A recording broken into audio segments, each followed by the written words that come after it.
ರಸಾತಳ ಲೋಕದಲ್ಲಿ ಶ್ವಾನ ರೂಪ ಉಂಟು. ಭಗವಂತನ ರೂಪ ಯಾವುದು ಅಂದರೆ ನಾಯಿಯ ರೂಪ ಅಂತಾರೆ.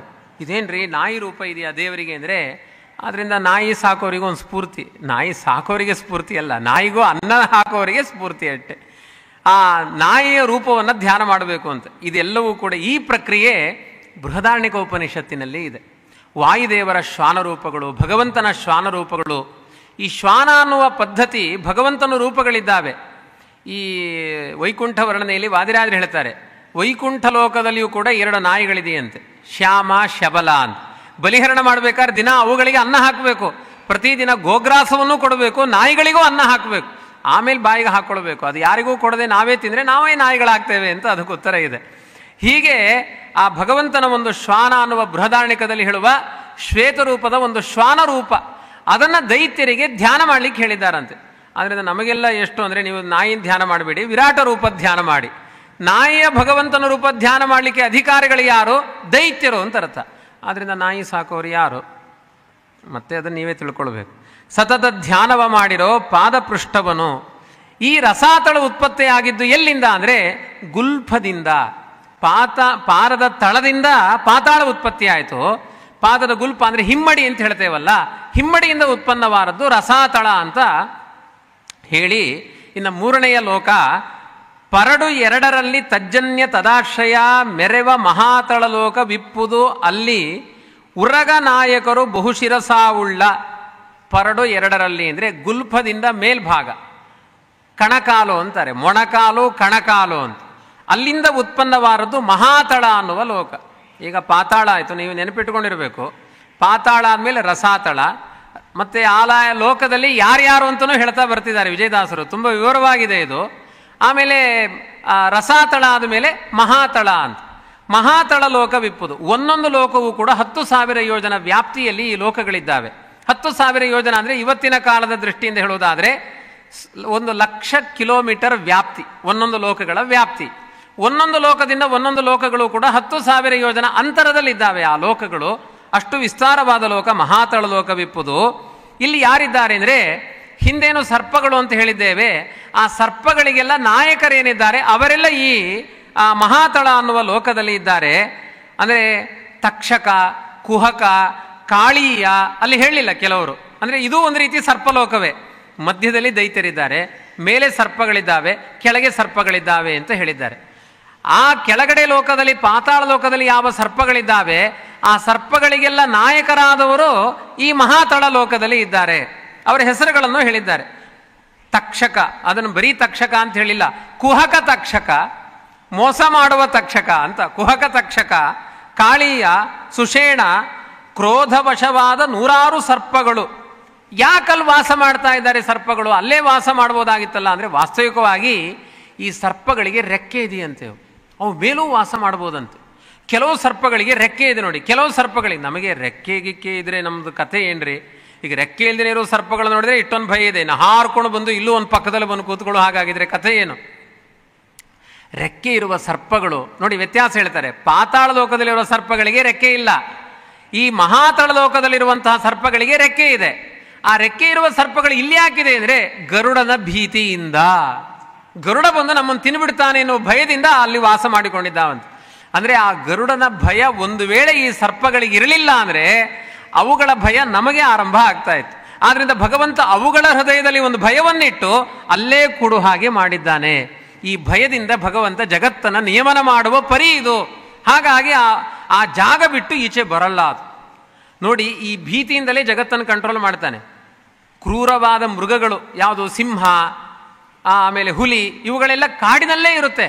ಒಂದು ವೇಳೆ ಭಗವಂತ ಅವುಗಳ ಹೃದಯದಲ್ಲಿ ಭಯ ತೆಗೆದು ಹಾಕಿಬಿಟ್ರೆ, ಆ ಸಿಂಹ ಹುಲಿಗಳೇನಾದರೂ ನಾಡಿಗೆ ಬಂದ್ಬಿಟ್ರೆ ನಮ್ಮ ಕಥೆ ಏನು? ಭಯದಿಂದಲೇ ಜಗತ್ತನ್ನು ಭಗವಂತ ಕಂಟ್ರೋಲ್ ಮಾಡ್ತಾನೆ ಎನ್ನಲಿಕ್ಕೆ ಅನೇಕ ದೃಷ್ಟಾಂತಗಳು ಭೂಮಿಯಲ್ಲೂ ಇದ್ದಾವೆ. ಕಾಡನ್ನು ಬಿಟ್ಟು ಸಿಂಹ ಬರಬಾರದು ಅಂತ ಒಂದು ಪ್ರೋಗ್ರಾಮ್, ಲಾಕ್ ಸಿಸ್ಟಮ್ ಮಾಡಿದ್ದಾನೆ ಭಗವಂತ. ಅಥವಾ ಈ ಕಡೆ ಬರೋದೇ ಇಲ್ಲ. ಮತ್ತೆ ಕಾಡನ್ನು ನೋಡಿದರೆ ನಮಗೆ ಭಯ, ಆದ್ರಿಂದ ಮನುಷ್ಯರು ಈ ಸಿಟಿಯನ್ನು ಬಿಟ್ಟು ಕಾಡಿಗೆ ಹೋಗಬಾರದು ಅಂತ ಇವರಿಗೊಂದು ಪ್ರೋಗ್ರಾಮ್ ಮಾಡಿದ್ದಾನೆ. ಆದರೆ ನಮಗೆ ಅಲ್ಲಿಗೆ ಹೋಗ್ಲಿಕ್ಕೆ ಭಯ, ನಾವು ಆಚೆ ಹೋಗೋದಿಲ್ಲ. ಆದ್ರಿಂದಲೇ ಭೀಷಾಸ್ಮಾದ್ವಾತಪ್ಪವತೆ ಭೀಷೋದೇತಿ ಸೂರ್ಯ ಭೀಷಾಸ್ಮಾದಗ್ನಿಶ್ಚೇಂದ್ರಶ್ಚ ಮೃತ್ಯುರ್ಧಾವತಿ ಪಂಚಮ ಇತಿ ಜಗತ್ತೆಲ್ಲ ನಡೆಯುವುದು ಭಗವಂತನ ಭಯದಿಂದ ಅಂತ ಉಪನಿಷತ್ತದನ್ನು ಕೊಂಡಾಡ್ತಾ ಇದೆ.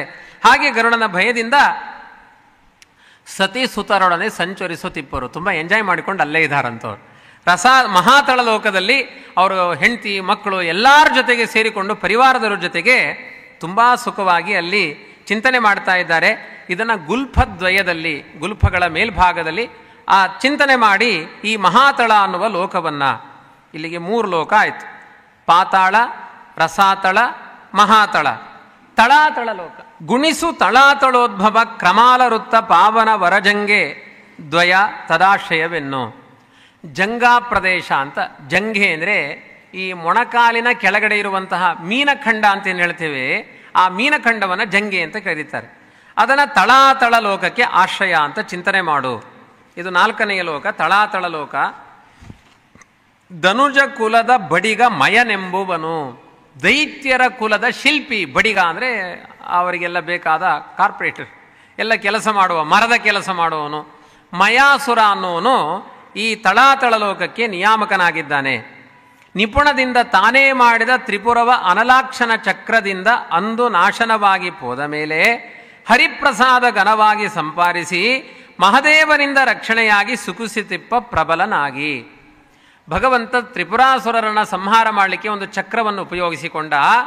ಆ ಚಕ್ರವನ್ನು ಹೊಡೆದು ಸಂಹಾರ ಮಾಡಿದ ಮೇಲೆ, ತ್ರಿಪುರಾಸುರರ ಸಂಹಾರ ಮಾಡಿದ ಮೇಲೆ, ಕೆಲವೊಂದು ಬಾಣ ಎಲ್ಲ ಹೊಡೆದ ಮೇಲೆ ಕುಬೇರ, ಈ ಕಥೆಗಳೆಲ್ಲ ಎಷ್ಟು ಸ್ವಾರಸ್ಯವಾಗಿದೆ ನೋಡಿ ಪುರಾಣಗಳಲ್ಲಿ.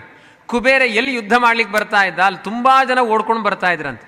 ಯುದ್ಧ ನೋಡ್ಲಿಕ್ಕಲ್ಲ, ಅವನು ಯುದ್ಧ ಮಾಡಿ ಮುಗಿದು ಹೆಣ ಬಿದ್ದ ಮೇಲೆ ಆ ಹೆಣಗಳ ಮೇಲೆ ಹೋಗಿ ಅವರೆಲ್ಲ ಹಾರಾಟ ಮಾಡ್ತಾ ಇದ್ರಂತೆ. ಯಾಕೆ ಅಂದರೆ ಕುಬೇರ ಬಿಡುವ ಒಂದೊಂದು ಬಾಣಗಳು ಕೂಡ 50-50 kg ಬಂಗಾರದ ಬಾಣ ಅಂತ. ಎಲ್ಲಾದರೂ ಹೇಳಿದರೆ ನಾವು ಒಂದಷ್ಟು ಹಿಡ್ಕೊಂಡು ಬಂದು ಸುವರ್ಣ ಗೋಪುರಕ್ಕೆ ಕೊಡ್ಬೋದಾಗಿತ್ತೋ ಏನೋ.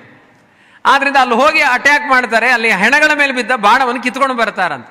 ಹಾಗೆ ತ್ರಿಪುರಾಸುರರ ಸಂಹಾರದಲ್ಲಿ ಭಗವಂತ ಒಂದು ಚಕ್ರವನ್ನು ಪ್ರಯೋಗ ಮಾಡಿ ಅವರನ್ನೆಲ್ಲ ಅಸುರನ ಸಂಹಾರ ಮಾಡಿದ. ಆ ಸಮಯದಲ್ಲಿ ಆ ಪ್ರಯುಕ್ತವಾದ ಚಕ್ರವನ್ನು ಅಲ್ಲೇ ಬಿಟ್ಟಂತೆ ದೇವರು, ಅಲ್ಲೇ ಬಿಟ್ಟ. ಅದನ್ನು ಮಯಾಸುರ ತಗೊಂಡು ಬಂದು ತನ್ನ ಲೋಕ ರಕ್ಷಣೆಗೋಸ್ಕರ ಇಟ್ಟುಕೊಂಡಿದ್ದಾನೆ. ಎಂಥ ಮಾಹಿತಿಗಳು, ಎಂಥ ಪುರಾಣದ ಚಿಂತನೆ ಆ ವಿಜಯದಾಸರದ್ದು. ಇಷ್ಟು ಮಾಹಿತಿ ನಿಮಗೆ ಒಂದು ಪುರಾಣ ಕೇಳಿದರೆ ಸಿಗಲ್ಲ. ವಿಜಯದಾಸರ ಸುಳಾದಿಯನ್ನು ಕೇಳಿದರೆ ಅಷ್ಟಾದಶ ಪುರಾಣಗಳ ಮಾಹಿತಿಯು ಒಂದೇ ಸುಳಾದಿಯಲ್ಲಿ ಸಿಗುತ್ತೆ. ಅದು ವಿಜಯದಾಸರ ಗರಿಮೆ. ಅದು ಎಂತೆಂಥ ನೋಡಿ, ಬೃಹದಾರಣ್ಯಕ ಉಪನಿಷತ್ತಿಗೆ ಹೋದರು, ಈಗ ಪುರಾಣದ ಪ್ರಪಂಚಕ್ಕೆ ಹೋದರು. ವಿಜಯದಾಸರ ವ್ಯಾಪ್ತಿ. ಆದ್ದರಿಂದ ಇವರನ್ನ ಕೂಸಿ ಮಗ ದಾಸ ಅಂತ ಚಿಂತನೆ ಮಾಡಿದವರು ಎಷ್ಟು ಮೂರ್ಖರಾಗ್ತಾರೆ.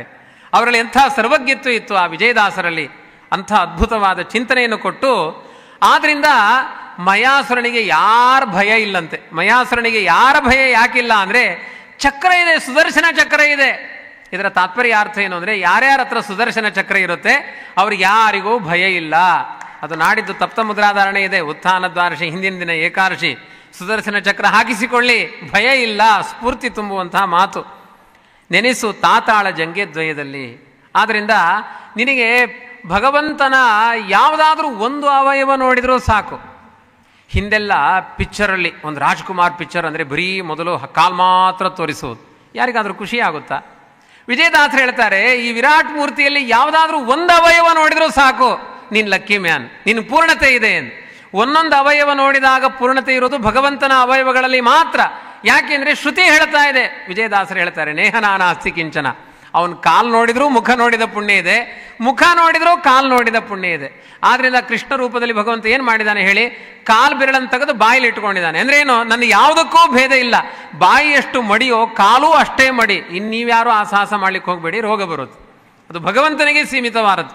ಅಂಥ ಅದ್ಭುತವಾದ ಚಿಂತನೆಯನ್ನ ನಮ್ಮ ಪಾಲಿಗೆ ನೀಡ್ತಾ ಈಗ 5ನೇ ಲೋಕಕ್ಕೆ ಬಂದಿದ್ದೇವೆ ನಾವು. ಚೆನ್ನಾಗಿ ನೋಡ್ಬೋದು ಸುತಳ ಲೋಕದ ಸ್ಥಿತಿ. ಚೆನ್ನಾಗಿ ವಿಚಾರ ಮಾಡಿ ಸುತಳ ಲೋಕವನ್ನು ಮಿಸ್ ಮಾಡ್ಕೊಳ್ಬೇಡಿ ಅಂತಾರೆ.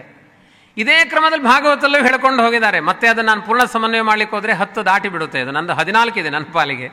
ಚೆನ್ನಾಗಿ ನೋಡ್ಬೋದು ಸುತಳ ಲೋಕದ ಸ್ಥಿತಿ, ಕನ್ನಡಿಯಂತಿಪ್ಪುದು ಜಾನುಮಂಡಲ ದ್ವಯದಿ. ತೊಡೆ ಈ ಕೆಳಗಡೆ ಗುಲ್ಫಗಳು, ಈ ಭಗವಂತನ 2 ಹಿಮ್ಮಡಿ ರೌಂಡಾಗಿದೆಯಂತೆ. ಅದು 2ರಿಂದ ಉತ್ಪನ್ನವಾದದ್ದು ಯಾವುದು ಅಂದರೆ ಸುತಳ ಲೋಕ. ಸುತಳ, ಅದ್ಭುತವಾದ ತಳ ಅದು. ಯಾಕಿದನ್ನು ಚೆನ್ನಾಗಿ ಧ್ಯಾನ ಮಾಡಬೇಕು ಅಂದರೆ, ಪುಣ್ಯಶ್ಲೋಕನಾದ ಬಲಿಚಕ್ರವರ್ತಿ ಮಹಾಧನ್ಯನು ಕಾಣೋ ವಾಮನ ರೂಪ ಕೃಷ್ಣಗೆ ತನ್ನ ಮಸ್ತಕವಿತ್ತು ದಾನವಾಂತಕನ ಕಾರುಣ್ಯ ಸಂಪಾರಿಸಿ ಇಂದ್ರ ಪದವಿ ಪಡೆದ ಇನ್ನಿತ್ತು ಧ್ಯಾನಿಸಿರೋ ವಿಜಯ ವಿಠಲ ಪ್ರಸನ್ನನಾಗುವ ಅಂತ ಸಮಗ್ರ ಅಷ್ಟಮಸ್ಕಂದದ ವಾಮನ ಚರಿತ್ರೆಯನ್ನು ಸಂಗ್ರಹ ಮಾಡಿ ಹೇಳಿದ್ದಾರೆ. ಸೂತಾಳ ಆದ್ದರಿಂದ ಪಾತಾಳಕ್ಕೆ ಮೆಟ್ಟಿದ ಅಲ್ಲ, ಭಗವಂತ ಕಾಲಿನ ಬುಡದಲ್ಲಿ ಹಾಕಿ ಬಲಿಚಕ್ರವರ್ತಿಯನ್ನು ಪಾತಾಳಕ್ಕೆ ಮೆಟ್ಟಿದ ತಪ್ಪು. ಯಾಕೆಂದರೆ ಪಾತಾಳ ಲೋಕದಿಂದ 4 ಲೋಕ ಮೇಲೆ ಇದ್ದಾನೆ ಬಲಿಚಕ್ರವರ್ತಿ, ಮಯಾಸುರನ ಲೋಕದ ಮೇಲೆ ಇದ್ದಾನೆ. ಇಲ್ಲಿ ಬಲಿಚಕ್ರವರ್ತಿ ನಿಯಾಮಕನಾಗಿದ್ದಾನೆ. ಇಲ್ಲಿರುವ ಭಗವದ್ ರೂಪ ಯಾವುದು ಅಂದರೆ ನೋಡಿ, ರೂಪಧ್ಯಾನವನ್ನು ಹೇಳಿಕೊಂಡು ಬರ್ತಾ ಇದ್ದಾರೆ. ಶ್ವಾನ ರೂಪ ಅಂದರು, ಸುದರ್ಶನ ಚಕ್ರ ಅಂದರು, ಸುದರ್ಶನನ ಭಗವಂತನ ರೂಪಧ್ಯಾನ ಹೇಳಿದರು. ಇಲ್ಲಿ ವಾಮನ ರೂಪ ಅಂತ ಅದನ್ನು ಚಿಂತನೆ ಮಾಡಿ ಹೇಳಿಕೊಟ್ಟಿದ್ದಾರೆ. ಅಚ್ಯುತ ಅನ್ನೋ ರೂಪವನ್ನು ಹೇಳಿದರು, ಇಲ್ಲಿ ವಾಮನ ರೂಪವನ್ನು ಹೇಳ್ತಾ ಇದ್ದಾರೆ. ಬಲಿಚಕ್ರವರ್ತಿ ವಾಮನ ಅನ್ನೋ ರೂಪವನ್ನು ಧ್ಯಾನ ಮಾಡ್ತಾ ಇದ್ದಾನೆ. ವಾಮನ ರೂಪವನ್ನು ಧ್ಯಾನ ಮಾಡ್ತಾ ಇದ್ದಾನೆ ಅಂದರೆ ಏನು? ಭಗವಂತ ಇವತ್ತಿಗೂ ಅಟ್ ಪ್ರೆಸೆಂಟ್ ಇವತ್ತಿಗೂ ಆ ಬಲಿಚಕ್ರವರ್ತಿಯ ದ್ವಾರವನ್ನು ಕಾಯ್ತಾ ನಿಂತಿದ್ದಾನೆ. ಅವನಿಗೆ ಇಂದ್ರ ಪದವಿ ಸಿಗುವ ತನಕನೂ ಅಲ್ಲೇ ನಿಂತಿರ್ತಾನೆ ಭಗವಂತ. ಆದ್ದರಿಂದ ಇದು ಕಾರುಣ್ಯ ರೂಪ. ಇದನ್ನು ಚೆನ್ನಾಗಿ ಧ್ಯಾನ ಮಾಡಿ. ಕರುಣೆಗೆ ವಶನಾಗ್ತಾನೆ ಭಗವಂತ. ಇದನ್ನು ಧ್ಯಾನ ಮಾಡಿ ಪ್ರಸನ್ನನಾಗುವನು. ಬಿಡದೆ ಭಕುತಿಯಲ್ಲಿ ಒಲಿದು, ನೀವು ಈ ರೂಪವನ್ನು ಧ್ಯಾನ ಮಾಡಿದರೆ ಭಕ್ತಿಯಿಂದ ಒಲಿದು ನಿಮ್ಮನ್ನು ಬಿಡದೆ ಅನುಗ್ರಹ ಮಾಡ್ತಾನೆ ವಿಜಯ ವಿಠಲ. ಸುತಳ ಲೋಕವನ್ನು ಬಿಡಬೇಡಿ ಅಂತ ಆ ಜಾನುಜಂಗಿಗಳಿಂದ ಹುಟ್ಟಿದ ಲೋಕ ಅಂತ ಹೇಳಿ, ಇನ್ನು ತೊಡೆಗಳು, ಇದು ಇಲ್ಲಿ ಹಿಮ್ಮಡಿಗಳಿಂದ ಹುಟ್ಟಿದ 2 ಲೋಕಗಳು ಸುತಳ ಲೋಕ ಅಂತ ಹೇಳಿದ್ದಾರೆ. ಅದನ್ನು ವಾದಿರಾಜರು ಕೂಡ ರುಕ್ಮಿಣೀ ಶಿವಿಡದಲ್ಲಿ ಹೇಳ್ತಾರೆ. ಅದ್ಯಾಕೆ ರೌಂಡ್ ಆಗಿದೆ? ನಮ್ದಾದರೆ ಈ ಚಿಪ್ಪಿಗೆ ಆಚೆ ಈಚೆ ಎಲ್ಲ ಸ್ವಲ್ಪ ಹೀಗೆ ಅಳ್ಳಾಡ್ಲಿಕ್ಕೆಲ್ಲ ಬ್ಯಾಲೆನ್ಸ್ ಆಗ್ಲಿಕ್ಕೆ ಬೇಕು ಈ ಚಿಪ್ಪು. ದೇವರದ್ದು ಯಾಕೆ ಹೀಗೆ ಚಿಪ್ಪಿನ ಥರ ಇದೆ ಅಂದರೆ, ಕೆಲವರು ಬೇದೆ ಇರುವಂತಹ ಕಡಲೆಬೇಳೆಯನ್ನೆಲ್ಲ ಒತ್ತಲಿಕ್ಕೆ ಒಂದು ಮರದ ಒಂದು ಹಿಡಿ ಮಾಡ್ಕೊಂಡು ಹಿಂಗೆ ಒತ್ತುತ್ತಾರೆ. ನೀವು ನೋಡಿರ್ಬೋದು, ಎಲ್ಲರೂ ಹೆಂಗಸರಿಗೆ ಗೊತ್ತಿರುತ್ತೆ. ಹೀಗೀಗ ಒತ್ತುತ್ತಾರೆ. ಬೇದಿನಿರುವಂತಹ ಆಲೂಗೆಡ್ಡೆ ಬೇಯಿಸಲಿಕ್ಕೆಲ್ಲ ಹಿಂಗೆ ಬೆಂದ ಮೇಲೆ, ಅರ್ಧ ಬೆಂದ ಮೇಲೆ ಒತ್ತುತ್ತಾರೆ. ಕುಟ್ಲಿಕ್ಕೆ ಹೋಗೋದು ಹೀಗೊಂದು ಚಿಪ್ಪಿನ ಥರ ಇರುತ್ತೆ. ಅದು ಕಡೆಗೋಲಿನ ಕೆಳಗಡೆ ಭಾಗದ ಚಿಪ್ಪಿನ ಹಾಗೆ. ಅದಕ್ಕೆ ವಾದಿರಾಜರು ಹೇಳ್ತಾರೆ, ವಿಜಯದಾಸರು ವಾದಿರಾಜರು ಆ ಮಾತುಗಳಲ್ಲಿ ತುಂಬ ಅಂತರಂಗ ಇದೆ, ಮಾತಿನಲ್ಲಿ ಲಾಲಿತ್ಯ ಇದೆ, ಸ್ವಾರಸ್ಯ ಇದೆ. ಅದು ಯಾಕೆ ಹಾಗೆ ಉರುಟಾಗಿದೆ ಈ ಚಿಪ್ಪು ಭಗವಂತನದ್ದು ಅಂದರೆ, ಯಾರು ಅರ್ಧ ಬೆಂದಿದ್ದಾರೋ ಸಂಸಾರಿಗಳು ಅವ್ರನ್ನ ಚೆನ್ನಾಗಿ ಕುಟ್ಟಿ ಬೇಯಿಸಲಿಕ್ಕೆ ಹಾಗೆ ಮಾಡ್ಕೊಂಡಿದ್ದಾನೆ ಅಂತ ವಾದಿರಾಜರು ವರ್ಣನೆ ಮಾಡಿದ್ದಾರೆ.